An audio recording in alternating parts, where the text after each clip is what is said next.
Live to tape from Hollywood, California, it's Sean's Sports Show. And now, for tonight's starting lineup. At guest, hailing from Madison, Wisconsin, it's Nate Craig. Coaching tonight's show, it's Coach T. I'm Chicago's favorite sidekick, John Huck. And now, please put your hands together for the host of Sean's Sports Show, Bethlehem, Pennsylvania's own, Sean Green.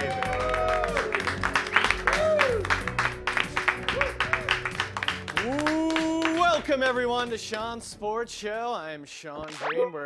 Welcome to Sean's Sports Show, the late night sports show that focuses on what's really important in life, sports. No politics, no pop culture, just me ranting and raving about the Philadelphia Eagles. I'm doing awesome, guys, and the Philadelphia Eagles are doing awesome, and that's not a coincidence, okay? Basically, everything in my life revolves around the Eagles, whether or not they're good or bad. Right now, they're sitting at 10-1. It's awesome. Like my life, I'm on cloud 9. I'm just talking to random people, fist bumping guys, just having the time of my life. It started out. I actually went to an Eagles game out here in Los Angeles. I went down to the Philadelphia Eagles versus the Los Angeles Chargers. The Eagles fans, we completely took over the stadium. It was awesome. I've never felt pity for another NFL franchise, but I did that day, and it was just, like, first off, Los Angeles didn't want a sports team to begin with. They didn't want, like, we're kind of, LA as a city's, like, barely cares about sports, and then they throw two football teams, and they're like, what do we do with this? I don't know. One of them's gonna completely fail, and of course, it was the Los Angeles Chargers. It got to the point their owner, Dean Spanos, they flew a banner over the stadium that day, and it said to Dean Spanos, the owner, "You want to see a sellout? Look in the mirror," which is just such. Also, the city of Los Angeles, like, watch yourself, all right? Like, this is a city built on sellouts. I don't know if we need to be calling out other sellouts. And it's just so weird to be in someone's stadium and having the home team booed. And, you know, like, have you ever, you know when you go to a stadium and you see, like, all those Jumbotron graphics? One that I always enjoyed was, you know, they're like, all right, get loud. And then they would show that volume meter, and then the arm would be spiking in the red. They're like, get loud, get loud. And they played that graphic. And listen, I always knew it was fake. But it was just great to have it confirmed. Because it was like going up and like crashing, and the glass is shattering off the meter, and just no one's making any noise. Like, I've never seen a Jumbotron bomb. It was like, what, guys? Feel bad. There were Cowboys fans at the game trolling the Eagles fans that were at the game. Like, there was another separate rivalry going on to the game that had nothing to do with the Los Angeles Chargers at all. Oh, man, it was great. And it was, you know, obviously I was there. I got great seats. And I actually made it on TV. It was always a dream of mine to be a guy in the crowd. And if you look, I was getting like texts from neighbors back home that I made a TV, and I was like a guy throwing up devil horns. Never done devil horns in my life, but the Eagles won, and I just improvised devil horns. And not only are the Eagles doing well, but more importantly, all the other teams are doing horrible. It's really been a dream scenario.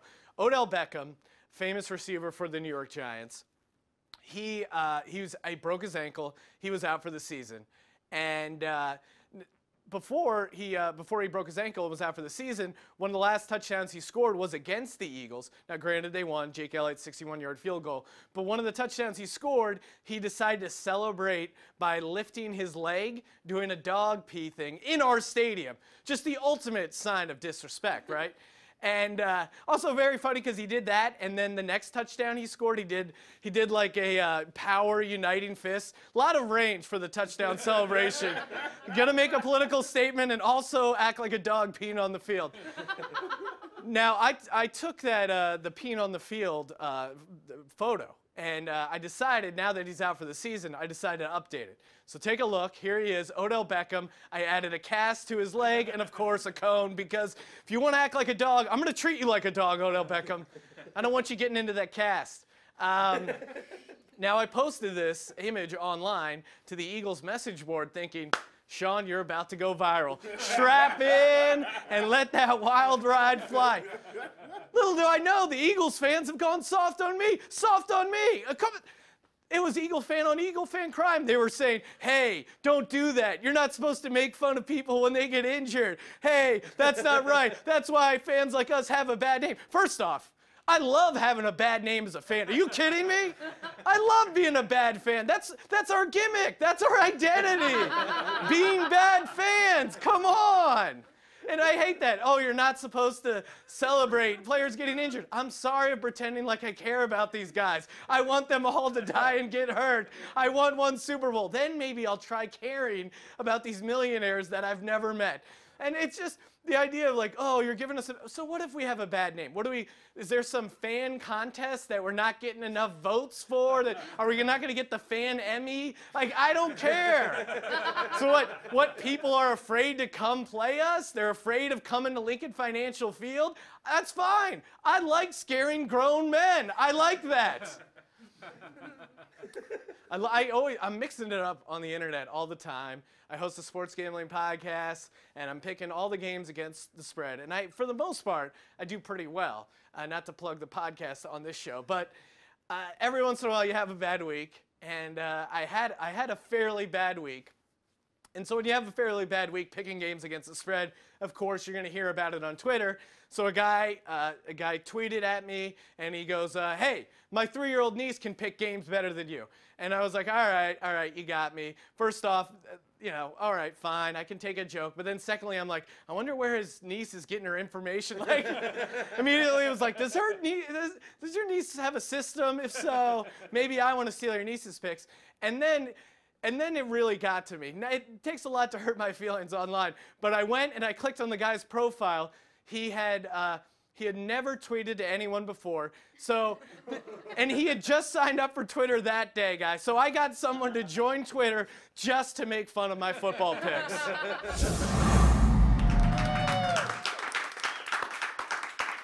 Welcome back to Sean's Sports Show. I'm here with my sidekick, John Huck. John, did you ever have a football coach that you suspected may have been doing that before a team meeting?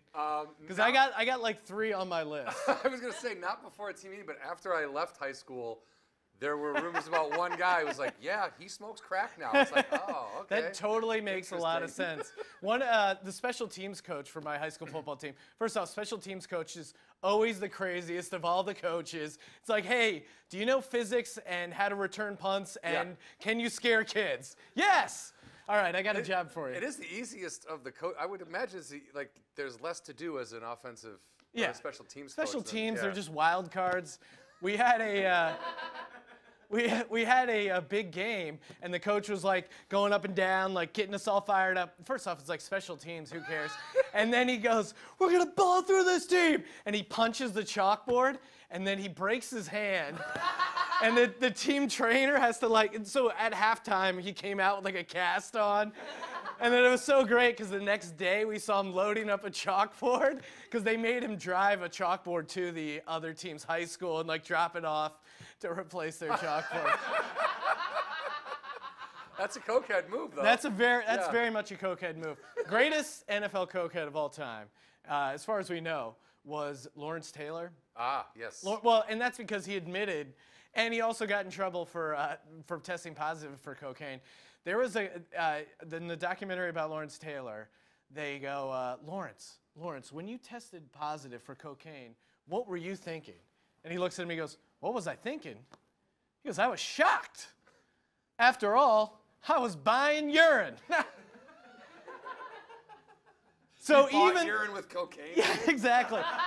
Even the guy LT was buying urine off of was doing cocaine. That's how much cocaine there was in the NFL. That drop-off, like, hey, man, I got your urine. You want to do a couple lines? Oh, yeah, sure, dude. Like, and they're just partying together. And LT, like, one of the craziest, most intimidating guys of all time. Who's giving LT dirty urine? Yeah, sorry, I did a bunch of lines and then peed, but here you go. Give it a shot. Can I still get my $500 to buy more cocaine? Trust me, LT, I'm a great teammate. All right, John, speaking of the NFL just wrapped up pretty wild trade deadline. The Eagles got a Jay Ajayi, a lot of, Garoppolo got traded to the 49ers, a lot of crazy action. So I thought it'd be fun here at Sean's Sports Show to do our own edition where, we decide what we want more of and less of in a little segment I call Buying and Selling. Love it. Buying and selling is brought to you by mybookie.ag. Use the promo code Sean to activate a 100% deposit bonus. Besides buying mybookie.ag, you know what I'm buying? Sweatpants. Sweatpants, sweatpants. I mean, listen, call me old-fashioned, but why are we even messing around with other pants? That's what I'm selling. Jeans, khakis, and all other pants. Sweatpants, they've just been key to my life and key to my sports life. There's like these new hip stylish sweatpants that apparently they're fashionable. I don't know, they're expensive. They got zippers, and I wear them as if they're regular pants. The key is, if you just start showing up at work and wearing them, working them into your routine, people don't notice. They're not like, oh, it's sweatpant day. They're just like, hey, it's Sean being Sean. And it's just a perfect match made in heaven. But also the sweatpants, like you said, now they're like kind of streamlined and they're like maybe a little bit sparkly or exactly. a little bit. You're not I have like, sparkly sweatpants. You're not wearing like a gray, rocky tracksuit to work. I did try and wear a tracksuit once to work. Well, a tracksuit is different. I just meant like the gray sweatshirt with the gray, the hooded, the beefy sweatpants. Like you got it. It's just a much stylish better cut. The boot cut sweatpants. The boot cut sweatpants. And you're also selling. Oh, just all of their pants. All I'm out on pants. pants, except sweatpants. Get them out. Get them out. I am buying the fact that Las Vegas now has a National Hockey League team. Yes. I don't know why I said it like that. Sorry.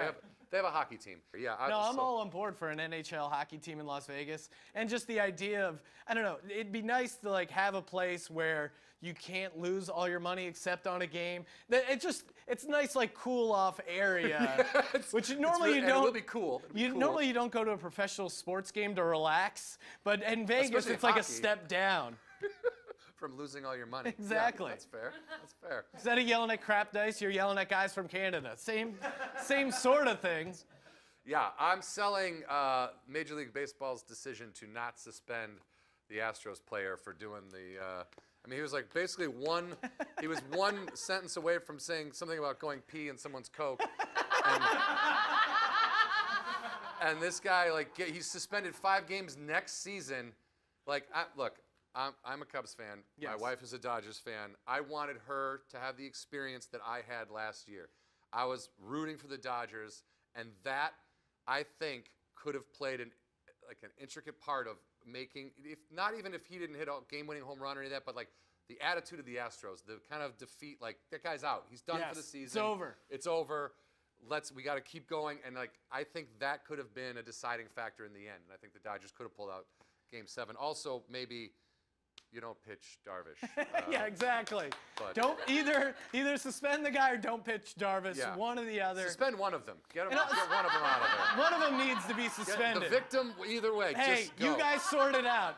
5 games next year. That's like if you got a DUI and got your license suspended, and they're like, okay, you can only not drive for 5 days of going to something you don't want to go to. You can't drive for 5 days of going to church. Like, oh, that's a bummer. No, you're suspended just from driving to church. Oh, man, how am I going to get by? Guess I'll stay home on Sundays. All right, I'm buying anything with Carson Wentz on it. That's a shock. Any link with Carson Wentz's face on it, I'm all in. And I'm selling anyone who doubts Carson Wentz. If you're an online blogger, I'm coming after you. I'm throwing these media guys in one locker after another. Just these guys who said that he might not be that good this year, and it's completely cathartic. Are those guys eating their words? Are they like, no, I guess I don't know? Or are they still trying to say it's a fluke? He's lucky. No, this one guy, Robert Mays, this coward on Twitter. I'm coming for you, Robert Mays. He goes, first off, he said he said the Redskins and the Eagles. He goes, the Redskins actually have looked better this year, even though the Eagles beat them twice. Now that's very annoying. Yeah. And also he goes, he didn't look that good last year, blah, blah, blah. And then, he was trying to hate on Carson Wentz. And now he goes, well, okay, he's good now, but, he didn't look that great last year. Yeah, no shit, dude. That's why it's called insight. You see the guy go, he's going to be better next year. We could just look at a box score and go, oh, what's good terrible. And what's bad? This is good. Oh, my God. He got good. Yeah, we're watching the games. All right. I'm fired up. I think we're ready to move on. All right, cool. We did it all. We said it all. As a fan, of the Eagles, and I say I'm part of the team because I bleed green. I get angry all the time. I'm buying in. And as a fan, I feel like I have my own little rituals, own little things I do that help winning streaks, that stir things up, that just gets the juju in the right area. So, a lot of people say it's total horseshit. I disagree. And to prove my case, I had Sean's sports show scientists run the numbers and take a look to see if I was actually affecting the Eagles this season.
Welcome back to Sean's Sports Show. Our next guest is not quite as successful as Carson Wentz, but he's in the talks for MVP, Most Valuable Performer, a stand-up comedian that opens for Bill Burr and currently has his album Eggshell featured on Pandora Comedy Spotlight. Give it up for Nate Craig. Yeah. Grab a seat, Nate. Thank you. Thanks for coming on the show. What's happening, man? It's an honor to be here. Now, you're a huge Packers fan. Huge, yeah. Unfortunately, Yeah. Aaron Rodgers out for the season. Yeah, I'm not gonna have my own sports show this year. Sorry, they only give Maybe next sports year. shows to guys who have crushes on NFL players who are currently Yep. not on IR. Right, It's right. unfortunate. Yeah, Nate. no. Are you one of those guys when Bears rival? When someone on the Bears gets injured out for the season, do you feel bad or do you celebrate?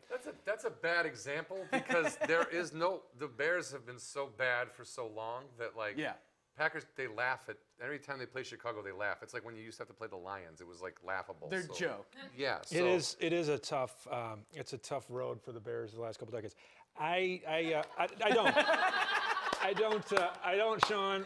John's reaction was great. It was appropriate. That's why he's wearing a Cubs jersey. That's right. Even though baseball is over. Well, yeah. I mean, it is football season, so. It's hockey season. But no, I leave that to the Eagles fans. Yeah, no, it's hard to celebrate injuries. Were you unless you own a running back's backup? Yes. Then it's like, okay, there's some fantasy handcuff options. I'm not celebrating the injury. I'm celebrating the opportunity. Celebrating opportunity. The opportunity. When guy's out, the opportunity knocks. What about you as an athlete, Nate? Did you play? What kind of sports did you play growing up? Hockey was my main sport, but of course I played some youth soccer. Here's my beef with soccer. And I have many. First off, I love how my entire life, I'm 34 years old. My entire life, everyone's been pitching soccer to me. They're like, look out, this is the year. Soccer's gonna take off. Oh, hey, soccer's coming. Oh, hey, Sean, you're 6 years old. You better learn soccer. When you're an adult, people will be sitting around Sundays watching soccer. It'll be taking over. No, soccer is still, no one watches soccer. The men's national team missed the World Cup. That's ridiculous. No one I know has soccer fever. Stop trying to push it on me. Guys, my temperature's up. I think I have soccer fever. It's just soccer. Relax, okay? It's unwatchable. You can be in in the background. Soccer. Relax. Soccer. Just chill out, soccer. That is the greatest upside to watching a soccer game is how much you can relax. Yes, exactly. How much Don't have to sweat it out. You can entirely kick back. You don't even have to pay attention. You don't even have to turn the tune TV out on. You can actually just go to sleep. It's pretty fantastic. It is nice. That'd be a nice ambient noise setting on like one of those just noise soccer. machines. Like there's rain, there's like a slight breeze over a prairie, and then there's the rolling sound of 40,000 soccer fans bored out of their mind. Do you guys not even like World Cup, Euro Cup? So you played soccer as a kid, right? I did, yeah. I played soccer as a kid. I played all the way up into high school, JV. Really? Soccer in high school, yeah. I took the corner kicks. Oh, really? So, and then. Yeah. And, Okay, I guess that's fancy. Is I that don't know. good or? Hey, look at me. I'm doing the corner kicks. Yeah, they put me in the corner. And I'm trying to think of the co-ed sports I played. I didn't play any specifically co-ed, but I did wrestle a girl once. I was in Greco-Roman wrestling. Ooh. And, it was a real Sophie's choice because I don't want to be pinned by this girl, but also I'm not good at her. Also, yeah, I'm not good at wrestling, and I wanted a victory. So I thought you meant her name was Sophie. Real Sophie's choice. Sophie's choice, what's the Sophie cement gonna job or do? the headlock. And then I dug deep and I just pinned her. Yeah. Well, you had to. I had to. I had to get the W. The team had needed to. it. You want to win, man. How about you? Yeah. Well, we had the girls on my team were good, and they were some of the better players on the team, and there was actually, God, talk about a coach on cocaine. That one time. We played this. It wasn't just one time. There was a coach in our league, and we played against him a couple times. And he would scream. There was no girls on their team, and we were the Regent Jets. I think they were the Regent Rough Riders. Ooh. And their coach would scream at them. He would scream stuff like, "Don't let that girl beat you! Don't you let that girl beat you!" Like he would scream that to a park full of people. Full of parents who have daughters playing the game. Men, women, and children. I mean, he was screaming, "Don't let that girl beat you." And over and over. I mean, I can't remember what else he said, but I mean, if you're willing to scream that. I had a football coach. I'm from Bethlehem, Pennsylvania, city, and we would go and we would play these mountain towns. And these mountain towns were these, like rural Pennsylvania, hillbilly, all white schools that we would play. Now, our football team, it was mixed. Like we had white guys, black guys, Puerto Rican guys, and our coach, he did this. Like looking back, I'm pretty sure. So he would come into the locker room and he would just storm in and go, "I don't know if I can repeat what I just heard those Mount Pocono boys saying about you, Jamal, about you, Terrell." And he would just list all these horrible racial slurs that the other team was using. Sweet little boys. They were sweet little boys. And I remember firing out of my three-point stance. And I'm like, "You don't know Darvin. You don't know him. You can't say that." And they're like, "What?" And I realized in hindsight, he was just making things up, and it was a chance for him to yell those racial slurs at the players. He just was trying to incite a race war so you would win the game. Potentially win a junior varsity Division 9 very important game. These youth sports coaches will win at all costs. They'll win at all costs. We're ready to win at all costs. We got a big game coming up, but before we do, I think we're talking coaches. I think it's perfect time to get a little pep talk from our own Coach T. Coach T. Yeah, let's bring it up, everybody. Now, normally, I give a little speech to you, the boys, the crowd, pep everyone up. I got a special speech tonight, though. This speech is for Miami Dolphins offensive line coach Chris Forrester. You blowing lines at work, dude? You got a game coming up. Are you serious right now? What are you, the cocaine coach? Huh? You the offensive coordinator chopping it up? Look, you messed up. Can I be honest with you? Your stock's down right now. But doesn't mean you can't come back, okay? Listen. Every man will fall. At some point, every man will lose a battle. But what makes him a man is that in the midst of that battle, he doesn't lose himself. Now look, I get it. I understand the pressures of the coaching profession. I understand the type of pressure people put on us to take boys and mold them into men, to take mere mortals and transform them into champions. I'm probably one of the few people that get this. Look, I'd be lying to tell you if I didn't tell you old coach here has had a little bit of the raw powder. You know, when you're asking us to motivate a room full of 70 young boys, sometimes we need a little something to motivate ourselves. But there's a time and a place, Chris. And that time is after you're taking your team to state. And that place is in a hotel room with someone that's probably not your wife. I don't know how to end this. Let's get him back, boys. Get him, Sean. Coach T, everyone. Give it up for Coach T. All right. Now, time for the big game. Tonight's big game, it's in honor of Cam Newton, or actually shaming Cam Newton, because Cam Newton, I don't know if you guys saw this, Cam Newton, he said it was funny that a girl at a press conference asked a question because she said the word routes, so he got dropped from his Oikos yogurt sponsorship. First off, there's nothing funny about a woman just saying routes. And to prove it, let's take a look at the video. Routes. All right, so now that we know that's not funny, that was definitely not funny, nothing funny about that, we're gonna shame him in a little game where I name the sponsor and kind of hint at what the alleged scandal was, and you guys have to guess the athlete that was responsible for it. All right, you guys ready? Yeah. First up, this athlete lost valuable endorsement money from Gentle Hair Removal when it was revealed that he had lied to authorities. Who is the athlete? Nate? Endorsed Gentle Hair Removal. I don't know if that's a product, a wand, some sort of lotion. Who's the guy removes a lot of hair and lied to authorities? Michael Phelps. John? I was going to say Terry Bradshaw. You guys are both wrong. Terry Bradshaw, nature removed his hair. Michael Phelps is so close. It was Ryan Lochte.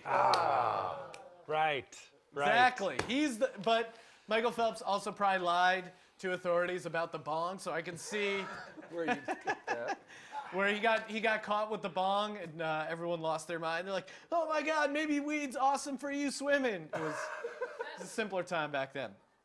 Next up, this one's gonna be tough. This athlete got dropped from Champion Athletics after his controversial tweets expressing sympathy for Osama bin Laden. Give you a hint, he played for the Steelers, and he was a receiver. John, you go first. You don't look like you know the answer. Hines Ward? Okay? I am not sure if T.J. Hushmanzada played for the Steelers at the end of his career, but I'm going to say T.J. Hushmazode. So close, but you're both wrong, guys. Rashard Mendenhall. Oh, No one's a Rashard Mendenhall fan? Yeah. not anymore. Played He's rec- like, he played who are receiver? we to judge Osama bin Laden? What? It was unnecessarily sympathetic. Yeah, that's that Illinois What year education did he right there. tweet that? It was a few years back. Yeah, Okay. it was like I was like, the this is a Steelers weird- were planning a 9/11 memorial. He thought it was time to kind of be contrarian, see another side Sure. of the whole is 9/11 good Yeah. or bad debate. The Okay. positive aspects of it? Right, exactly. who Doesn't really have- knows? Why Who do we have really to be so knows? negative all the time? Good point. All right, last question for all the marbles for the champion of Sean Sports Show. This athlete was dropped by Zyppah. Zyppah. It's a mouthpiece designed to stop snoring when he was busted for sleeping with a prostitute. Fun fact here, the charges were dropped eventually after he completed a prostitution solicitation counseling program. That doesn't sound real. I know. That was actually not made up at all. You had to take a class how to figure out how not to solicit prostitutes. Take us through that class. It's like, okay, you're Good. out. Just don't stop your car. When people lean towards the window, drive away. We're gonna do We're gonna do a little walk. See you tomorrow. I like the guy who messes up the scenario. Like, okay, I'm driving. I see a woman. She approaches my car. Hey, can I have sex for money? Ah, Did it wrong. so close. Just one more time. Hi, can we have sex and I pay you later? No. I'm looking for directions to the can I have sex with you in a hotel room? Can I have sex with you? And that's it? Yeah. Ding, ding, ding. Whoever came up with that curriculum should. You're now a member of society. Yeah, Welcome to the. now you're a human being. Good job. Now Go you're out a in the human world. being. Which Tampa Bay? I'm giving it away. Tampa Bay played for Tampa Bay, the Tampa Bay Bucks. Also, fun fact about this guy: in a bankruptcy hearing, he listed 86 pairs of Michael Jordans as his only asset. I'm going to give John a chance first because I feel like Nate knows it because he raised his hand on a talk show. John, you That's go a first. Midwest quality right there. He didn't want to Oh, interrupt. yeah, don't you know if I'm allowed to talk? Okay. Sorry, that was a horrible. That was just a horrible accent. Yeah. You're like I that guy. offended. That's all okay. of You're like us. that guy in the Astros, huh? It's okay. It's like. That was probably the Midwest equivalent. Oh, you were like casserole, eh? It's okay. You have God, I do Carson love Wentz's casserole. name on your pajamas. I know you're a fan of people from the Midwest. All right, give I- it to me, John. Tampa Bay Buccaneers. The only Tampa Bay Buccaneer I can even think of is Keyshawn Johnson, and he's not playing anymore. Warren Sapp. You got it! Boom! Give it up, Nate Craig, champion of Sean's Sports Show, And The Big Game. let the record show, after the controversial press conference, I also traded away Cam Newton. #ally. There you go. Give it up for Nate Craig. A supporter of women. Hey, Get him out of here! I'm such an ally. I hated Cam Newton before he did that, okay? Yeah.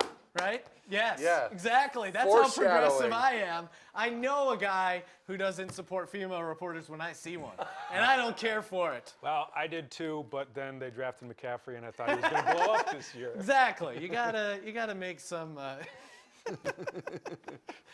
Got to make some You compromises. got to in the give people fantasy a second football world. chance. You got to give people a second chance. Exactly. But not 3 chances. You're out of here, You're Cam done. Newton. That Go-Gurt money is out of here, and so are we, guys. Thank you, everyone, who came on the show. Give it up for Coach T, John Huck, special guest Nate Craig. Check him out on Pandora Comedy Spotlights. And to wrap things up, I'm going to leave you guys, like I always do, with a haiku. Football is half over. Eagles are really good this year. Please don't fuck it up. That's it for Sean's Sports Show. Check us out at Sean's